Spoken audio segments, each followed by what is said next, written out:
So, good afternoon, everybody. How is your Tuesday going so far?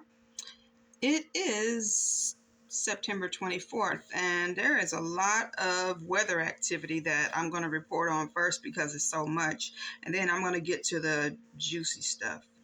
But yesterday, as of last night and yesterday, there has been a 3.2 magnitude earthquake that struck Southern California in their South Bay area. Luckily, there was no damage and no injuries. A lot of people said they didn't even feel it. Um, there was also, unfortunately, a tropical storm. It upgraded to a hurricane. Hurricane John was a Category 3 hurricane that struck Mexico yesterday, and it killed 2 people and caused extensive flooding and damage down there in Mexico. Um, the day before yesterday, I believe that's when this earthquake hit in Japan. It was a 5.6, which that was a pretty powerful earthquake, 5.6. And right after the earthquake, a tsunami hit Japan on a remote island called the Izu Islands in Japan. I never heard of that place, but I guess because it was so remote, it didn't cause any damage, fortunately. So, yeah, no damage in that, thank God. Then Hurricane Helene. There's been evacuations in Florida in anticipation of Hurricane Helene making landfall. It'll probably make landfall in the next day or two if it hasn't already. I haven't checked since this morning. But yeah, Hurricane Helene, there have been evacuations in order already because they expect this to be a pretty powerful storm, hurricane, pretty much. So brace ourselves for that over here in the States. But a rare a snowstorm struck South Africa. South Africa. I have never heard of it snowing in Africa before in all of my 50 years of life. But they're saying a snowstorm has killed 2 people in South Africa and damaged a lot of farmland, a lot of crops, to the point that it has caused a lot of people to lose their farming jobs and a lot of farmers to lose their crops. So that's even more shortage of food in South Africa because of a snowstorm. So, Johannesburg and all those major cities had to shut down because South Africa is not equipped to handle a snowstorm. And I think they said it was as much as 6 inches of snow in South Africa. I have never in my life heard of it snowing in South Africa. Unless, I don't know, maybe I need to do some research. It may have been on a mountain or something. I've never heard it in my life snow in South Africa. That lets you know that this world is winding on down. And killed 2 people, unfortunately. Okay, so back to other news. We've done the weather. We've touched on the weather. In Israel, the IDF, Israel Defense Forces, have launched a barrage of missile and drone attacks, missile and drone strikes in Lebanon. They are bombarding Lebanon. They are leveling Lebanon right now with a continuous barrage. I mean, they are ambushing Lebanon, Hezbollah, with rockets. They have so far in this last attack killed upward of 600 people. There are upward of 600 casualties, including 50 children, and 1,835 wounded in this recent attack. And this is the one that I've had since the morning. There's probably more. The body count just keeps going up higher and higher and higher because Israel is not letting up at this point. Yeah. So they issued warnings to the people in Lebanon to get out of Lebanon. China The U.S. and other countries have told the embassies in Lebanon have told their citizens to get up out of that country because it's about to get leveled. Israel is about to level Lebanon right about now. They are about to wipe Hezbollah completely out. So they are not letting up. They're coming with all kind of firepower. And every time Hezbollah tries to strike back, that Iron Dome is intercepting a lot of their rockets and missiles to the point that Israel is not hardly suffering any casualties. If that ain't God looking out over Israel, I don't know what is.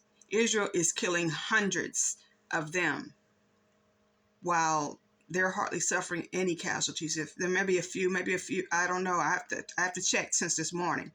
But they are leveling Lebanon. They are bombing Beirut. They have killed another high-ranking Hezbollah commander. I think they said his name is Ibrahim Muhammad Kabisi. They've murdered another high-ranking Hezbollah commander. That was during a bombing in Beirut. So he's gone. Yahya Sinwar, they still don't know where he is. But Israel is kicking butt and taking names at this point. I told y'all, Netanyahu is not playing no games. He is trying to eliminate the threat altogether. But he's got other wars. He's fighting on all these different fronts. So he's got to eliminate some of these people, knock out some of these enemies so he can focus on the other ones, because Israel is just pretty much being double, quadruple teamed by these surrounding nations, all these Arab nations around them. So, yeah, but God is really with them. He's with the people of Israel right about now. Russia launched a nuclear test on their nuclear missile called the, what is it called? The Cermat, but that's nicknamed Satan II. And Russia launched a test on this bomb, and it ended up in a catastrophic explosive failure. It failed on them, kind of like a bullet jamming in a gun. The nuclear test was a catastrophic failure. It exploded. That's their the bomb that they've been always talking about, the Satan II. So it failed. But Putin had been saying that they were going to start back Russia was going to start back conducting nuclear tests, and he made good on those words. He backed his words up. It just didn't work out. So stay tuned, stay posted for that. But then in other news, here in the States, there was a 300-person fight. It was mainly juveniles. They said it was a few adults at an amusement park this past Saturday night. There was 300-person fight, 300 people involved in a fight in an amusement park. And during some type of Halloween haunt event at the King's Dominion Amusement Park in Virginia. And it's 300 people fighting, and they said during the fight, they said there was a lot of kids just running up in the restaurants and turning over tables and just committing all kind of mayhem and just wilding out and just causing a chaotic scene all over that amusement park. So at this point, you can't even take your kids to the amusement park without something like this breaking out, violence breaking out. But they were celebrating a Halloween event, so does it surprise you? You know, something demonic activity occurring during a demonic event. I mean, that shouldn't surprise you. That's why I don't do Halloween. I haven't done Halloween in decades, ever since I was little. I think I stopped celebrating Halloween when I was like 12 or 13. I don't fool with Halloween. So, yeah. It took 14 sheriff's deputies to get everything in order and to restore order into that amusement park. So,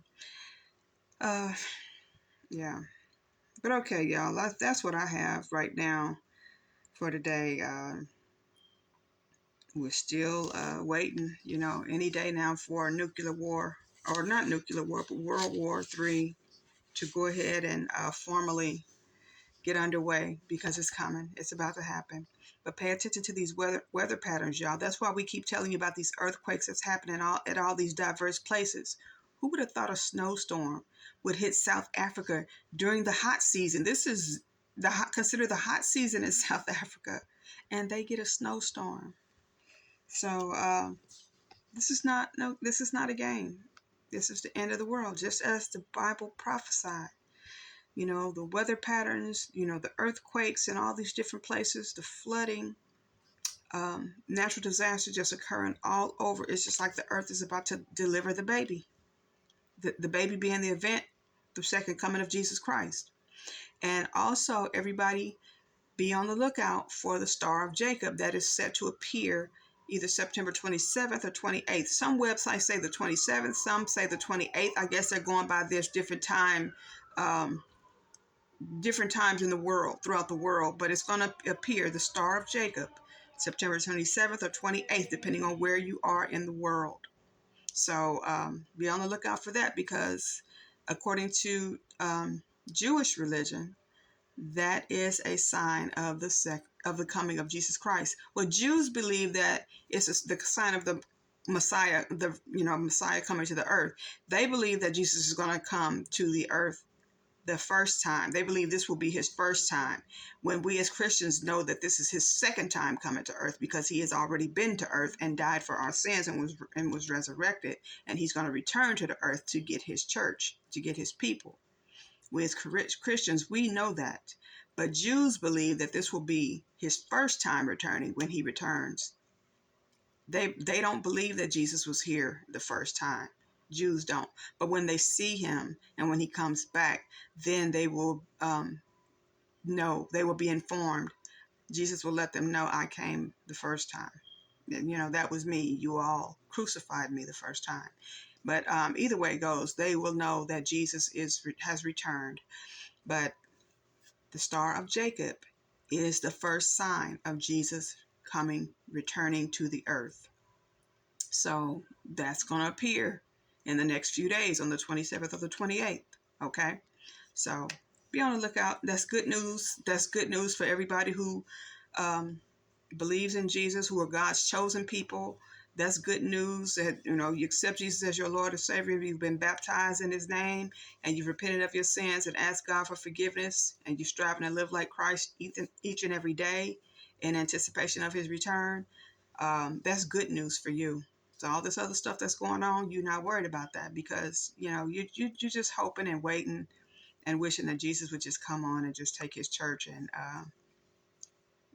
just end all of this wickedness and this foolishness that's going on down here in this world, and destroy Satan once and for all, for eternity. So, all right, y'all. Anything else happens, I will be back and I will be reporting more news. But until then, be blessed, and I'll talk to you later.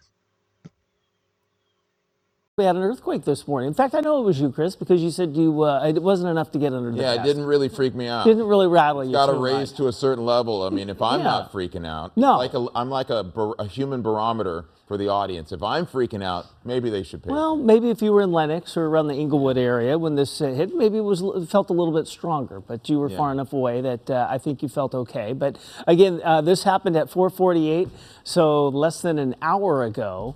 Really, if we do some quick math. What time is it right now? Oh, it's like 20 after, so 32 minutes ago. There you go. Give or take, 32 minutes ago. Reports of damage or injury. We didn't feel it here. No, somewhat, 3.2 magnitude, so not an overly, strong earthquake, but enough that perhaps you felt it. And this is a Fox Weather Alert. Good Tuesday afternoon, everybody. Thank you for being here with us on Fox Weather. Right now, it's 5 o'clock on the East Coast, 2 p.m. out west.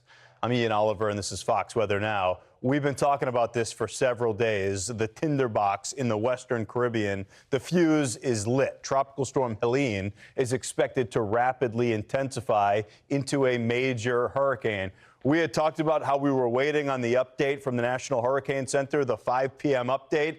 It just came out, and just want to point out, not hyperbole, not drama. This is a warning for folks to get ready if you live anywhere close to that forecast cone, as this forecast is it's a bad thing. It's going more or less as scheduled, and that means we have a major hurricane eventually brewing.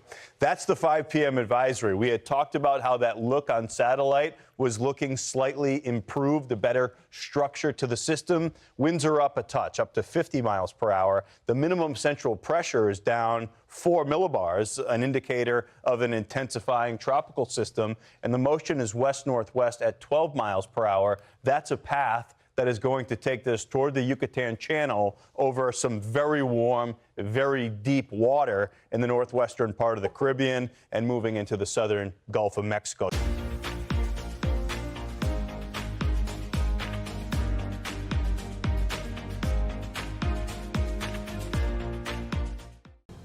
Welcome back, everyone. Hurricane John hit Mexico's southern Pacific coast last night. The tropical storm strengthened to a strong Category 3 hurricane as it made landfall, packing sustained winds of 120 miles an hour. John quickly lost steam as it moved over land and has now been downgraded to a tropical storm. This morning, with heavy rain and flooding now the biggest threat. One meteorologist says surprise surges in hurricane strength have become increasingly common. That rapid intensification has occurred more frequently in modern times as opposed to back in historical record. So that's telling us there's something going on there. Yeah, that's super interesting, Bree. Do you have anything to weigh in on with that? Well, I was just looking it up, and that storm went from tropical storm status to Category 3 in 12 hours. Wow. So that was a huge increase, and now obviously it's back down to tropical storm, but that's because of the friction of the land. So it makes sense when it's on the downhill side, but on the uphill, yeah, that's certainly a fast intensification. Yes. And we actually are watching more of what's going on towards the Gulf of Mexico, because that could actually impact what's coming our way this weekend. Despite warnings to stay home, more than 1,800 vehicles were at some point stuck on the N3 route linking Johannesburg in the east coast city of Durban. Some of the motorists say they spent 2 days here. Authorities, however, say all have been accounted for. The snowstorm blanketed parts of KwaZulu-Natal, the Free State and the Eastern Cape. Snowfalls in South Africa are rare, but it does snow sometimes from June to August in regions at higher altitudes. It's actually supposed to be spring and going into summer, so this is pretty much the hot season. It's one of the painful trajectories of nature because we do need nature. The issue of global warming is also real. The last time Johannesburg experienced heavy snowfall was in 2012. Did you find it nice? Well done. But there are those who have turned this weather phenomenon into a positive experience. It's just something we never see, and my husband and I have seen it before, but it was just so exciting to bring the kids and let them just feel it, and just the excitement of driving past. Oh, Mommy, there's white, and yeah, so it's really exciting. We actually drove from Johannesburg to this spot to come and see the snow, so it was a 3-hour drive, but we're really excited. It's been many, many years since we saw snow, and it's phenomenal. The N3 route has finally been cleared, and the country's weather service says more needs to be done by local authorities to make sure the public heed their warnings about these potentially fatal conditions. Grace Kuriakanja, TRT World.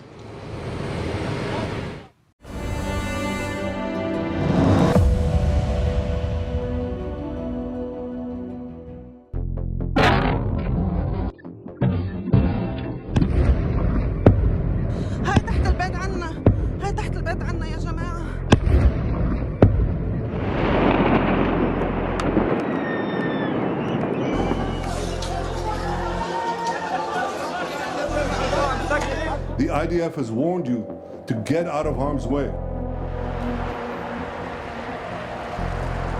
I've been briefed on the latest developments in Israel and Lebanon.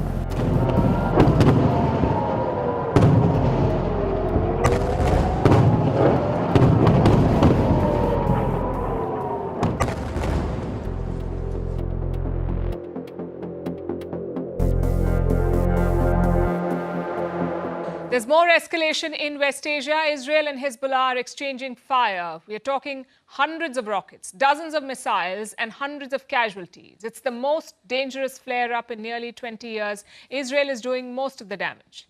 They're pounding Lebanon with missiles and rockets. Some 1,600 Hezbollah sites have been hit. And casualties?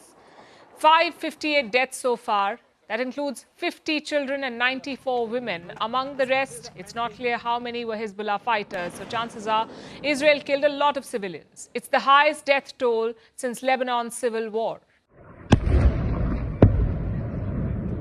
هاي تحت البيت عنا، هاي تحت البيت عنا يا جماعة.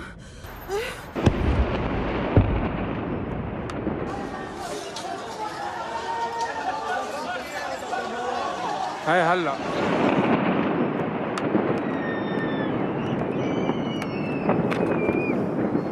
And it's not over yet. Prime Minister Benjamin Netanyahu has released a statement. He's asking Lebanese people to get out of harm's way. The plan is to keep striking Hezbollah targets, to take out their launch sites. To defend our people against Hezbollah strikes, we must take out those weapons. Now, starting this morning, the IDF has warned you to get out of harm's way. I urge you, take this warning seriously. Don't let Hezbollah endanger your lives and the lives of your loved ones. Don't let Hezbollah endanger Lebanon. Please, get out of harm's way now. Netanyahu says, get out of harm's way. And go where? Hezbollah is embedded into Lebanese society. They're literally everywhere, in cities, in villages, in remote hills, everywhere. So where does Netanyahu want these people to go? He says the plan is to deter Hezbollah, to remain ahead of the threat. But frankly, Netanyahu is the bigger threat at the moment. He is single-handedly plunging the region into a wider war because Hezbollah is not sitting around. They're striking back. They have fired around 200 rockets at Israel. Most of them were intercepted by the Iron Dome system. And casualties? Just 2 injured in Israel.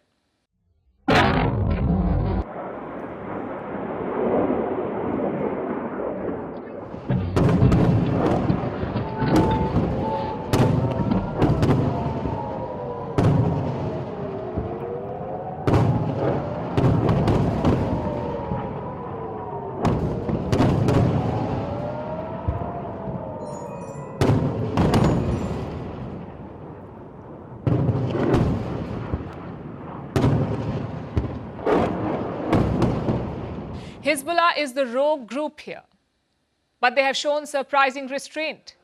In fact, there is little appetite for war in Lebanon. Then why is Netanyahu poking them? Well, maybe for politics. These attacks have increased his popularity. After the Hamas attack last year, most Israelis wanted Netanyahu out, but now his Likud party is leading national polls. The longer the fighting continues, the stronger he becomes. And what is the world doing about it? Israel's allies have called for restraint. So have China and the United Nations. But none of them seem to have an effect on Netanyahu, not even the United States of America. The conflict along the blue line has gone on for way too long, far too long, and it needs to get to a resolution quickly. And so we're going to continue to do that, continue to have those diplomatic conversations. China opposes any violation of Lebanon's sovereignty and security and opposes and condemns any action that harms innocent civilians. The message to the parties that are firing at each other across the blue line, to all the parties involved in this conflict, is step back from the brink. Stop the escalation. The UN General Assembly has convened in the backdrop of these tensions, not just in West Asia, but also Ukraine. So war is the talk of the town. Prime Minister Modi was also in New York yesterday, and he met 2 key players of these wars. First was Mahmoud Abbas, the seemingly forever president of Palestine, and then Volodymyr Zelensky, the president of Ukraine. Both were significant meetings. Yes, Putin and Netanyahu are not attending the United Nations, so it's impossible to meet them in New York. Yet, it sends a political message, these meetings, they send a political message. Modi met Abbas amid the escalation in West Asia. He called for a ceasefire in Gaza. He also reiterated India's demand for a 2-state solution. Same with Zelensky.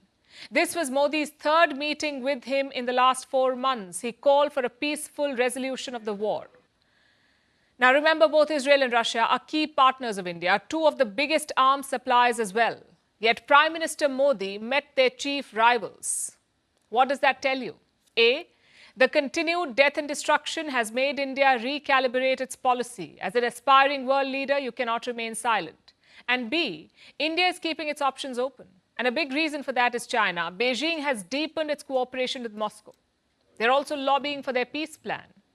It's a broad and vague proposal, but Putin has agreed to support it, China's proposal. So since Russia is cozying up to China, India is engaging the other side, sort of like covering all bases. It's the same thinking in Gaza. China has become a leading critic of Israel's actions. As a result, they have garnered goodwill in West Asia, whether it's in Iran or Saudi Arabia or the UAE. China even managed to strike a truce between Hamas and the Palestinian Authority, something that was considered impossible. So India had to act. New Delhi has not taken sides in these wars. But global perception is different, and you can thank Western media for that. They made it seem like India was tacitly backing Russia and Israel. But with these meetings, Prime Minister Modi has made one thing clear: India is not supporting anyone's war, nor should anyone take India for granted, even if it's a long-time partner or friend.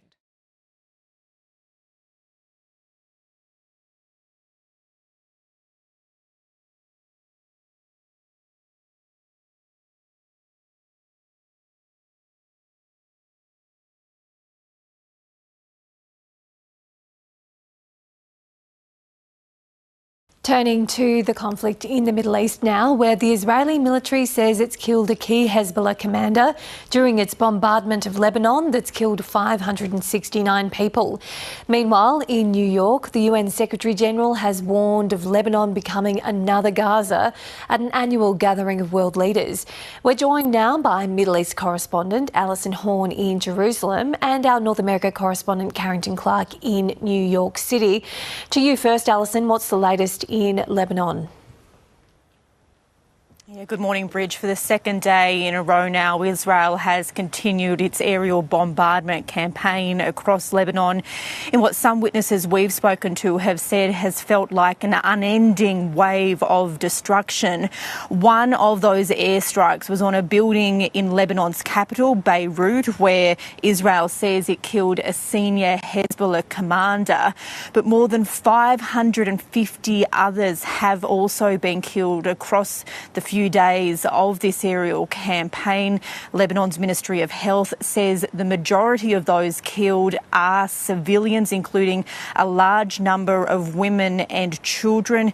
Israel says it believes that many of the people that have been killed are Hezbollah members, but this is now the deadliest period of hostility between Hezbollah and Israel in several decades.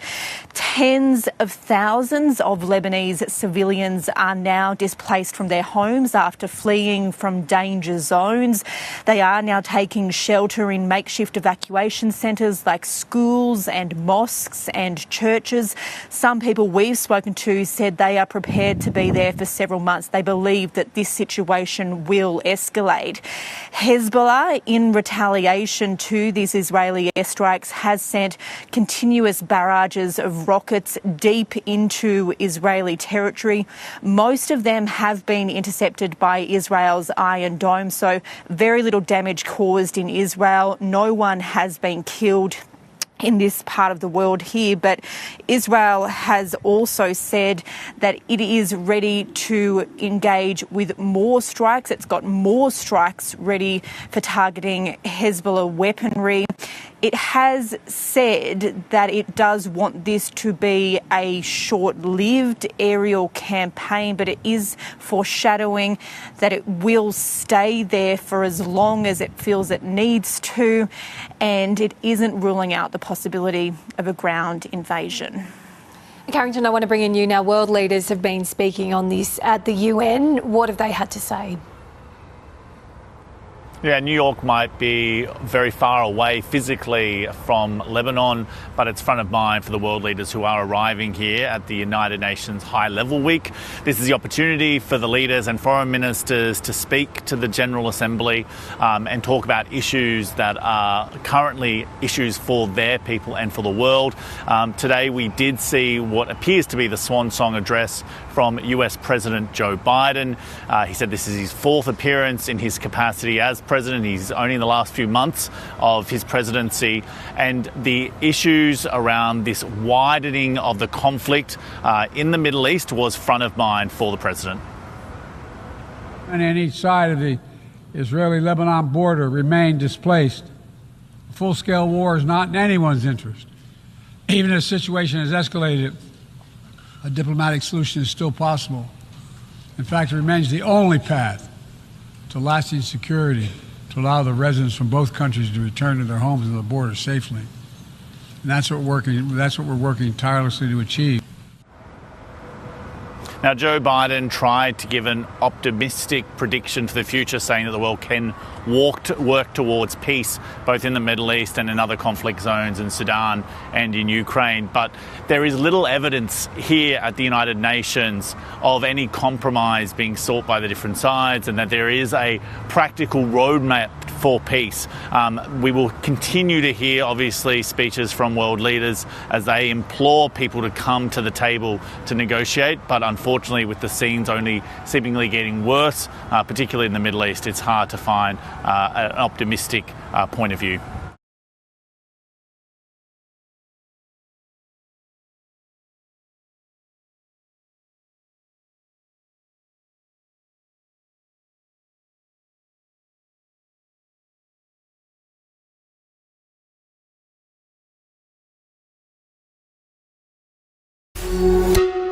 Russia's latest test of its nuclear Sarmat ICBM ended in a catastrophic explosion. The unscheduled rapid disintegration is dealing a significant blow to the country's effort to modernize its nuclear arsenal. The explosion happened at the Plesetsk Cosmodrome in northern Russia and left a 200-foot wide crater and a bunch of debris scattered across the launch site.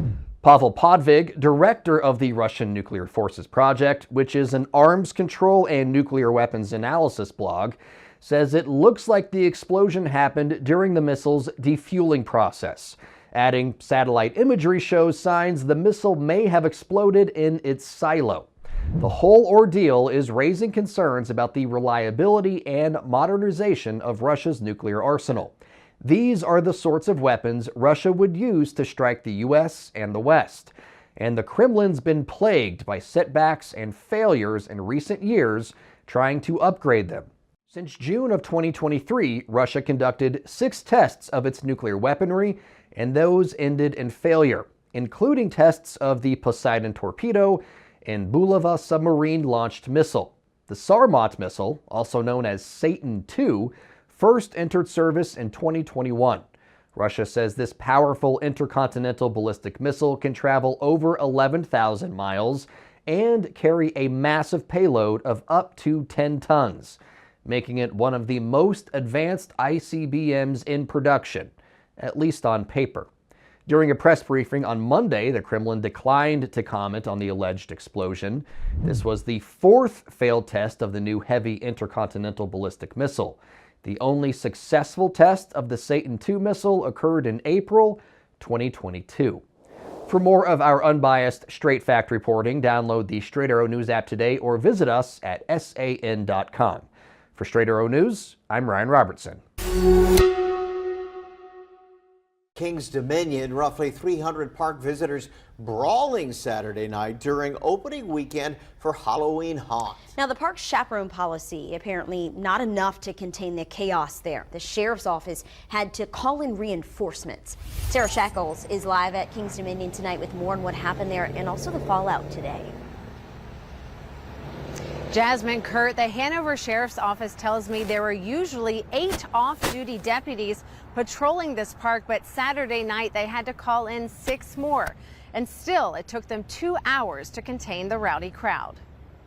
Hundreds of teens and young adults involved in just, I would say, mischievous behavior and fights. Mischievous behavior on the launch weekend of Kings Dominion's Halloween Haunt Spooktacular. Hanover deputies called in to help as hundreds brawled inside the park. You would have a fight and then that mob mentality of run to the fight and surround it. And then it became a struggle for us just to get through that crowd, to get to the problem and detain people or separate people. And as you're dealing with one pop-up scene here, another one pops up over there.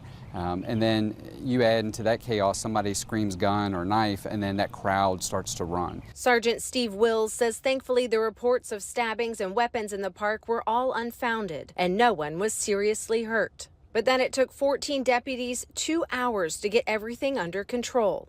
We had reports of some of these juveniles running into the restaurants as families are sitting there eating, just being I would say mischievous, flipping tables and chairs and stuff like that. Kings Dominion sent this response, saying in part, quote, "A minor physical altercation occurred among some juveniles seeking refuge in the park's Candy Apple Grove area, but was quickly halted by the security team, and parties involved were subsequently banned from the park." You can't say it's anybody's fault, but the mentality of this young group of people, and some of them are adults. So we need parents' intervention. We need people to teach their kids how to behave appropriately in public. Sergeant Wills says the sheriff's office in Kings Dominion will meet this week to discuss next steps for securing the park, adding that no arrests were made Saturday night, but eventually there may be charges in these types of situations if problems escalate. And that's what happens when you just dump a large group of juveniles and young adults in a group with no supervision, and it's not a daycare. Kings Dominion has a code of conduct that explicitly prohibits any sort of violent behavior, and any guest visiting who's 15 years or old or younger must have a chaperone with them at the park after 4 p.m. In Doswell, Sarah Shackles, 12 on your side. Thank you.